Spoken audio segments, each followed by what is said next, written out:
What's up, y'all? Another Bible study, Bible reading, Acts 18.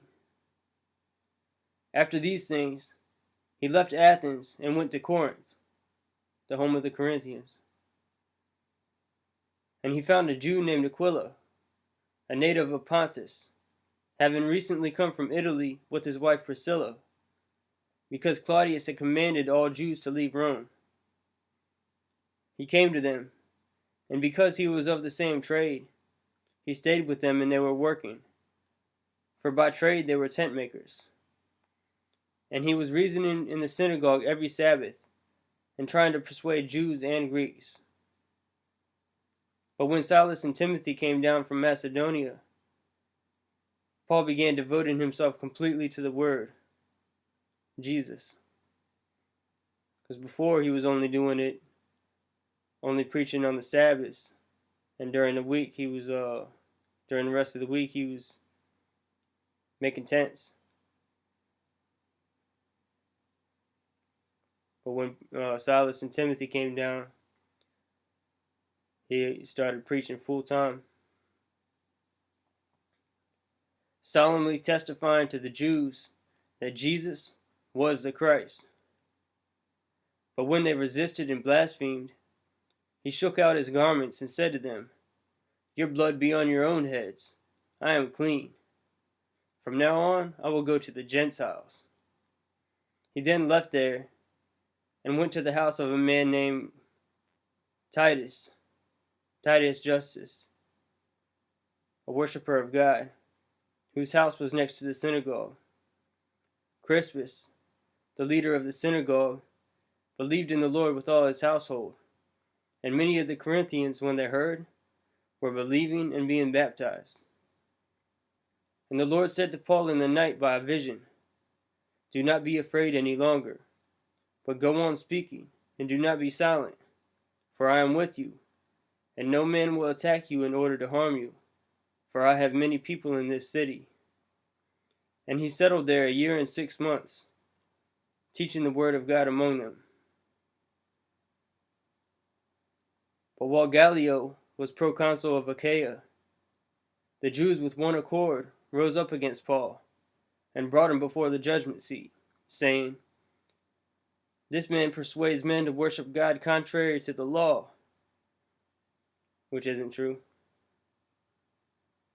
But when Paul was about to open his mouth, Gallio said to the Jews, "If it were a matter of wrong or a vicious crime, O Jews, it would be reasonable for me to put up with you. But if there are questions about words and names and your own law, look after it yourselves. I am unwilling to be a judge of these matters." And he drove them away from the judgment seat. And they all took hold of Sosthenes, the leader of the synagogue, and began beating him in front of the judgment seat. But Gallio was not concerned about any of these things. Paul, having remained many days longer, took leave of the brethren and put out to sea for Syria. And with him were Priscilla and Aquila. In Cenchrea he had his hair cut, for he was keeping a vow. He was keeping it's spoken of somewhere else here in the scriptures. He was keeping a Nazirite vow. And that goes back to the time of Samson, maybe earlier. Samson's mother was told by God he should be a Nazirite from birth.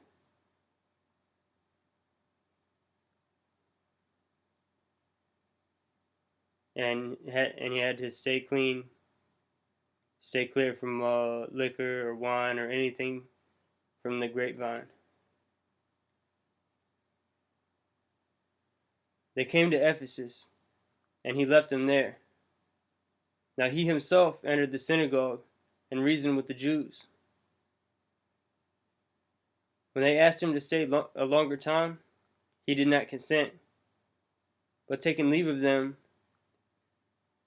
and saying, "I will return to you again if God wills," he set sail from Ephesus, the home of the Ephesians. When he had landed at Caesarea, he went up and greeted the church, and went down to Antioch. And having spent some time there, he left and passed successively through the Galatian region and Phrygia, strengthening all the disciples. Now a Jew named Apollos, an Alexandrian by birth, an eloquent man, came to Ephesus, and he was mighty in the Scriptures. This man had been instructed in the way of the Lord, and being fervent in spirit, he was speaking and teaching accurately the things concerning Jesus, being only acquainted with the baptism of John. And he began to speak out boldly in the synagogue. But when Priscilla and Aquila heard him, they took him aside and explained to him the way of God more accurately.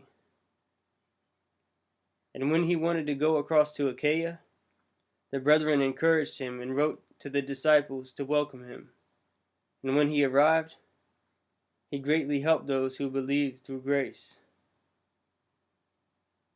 For he powerfully refuted the Jews in public.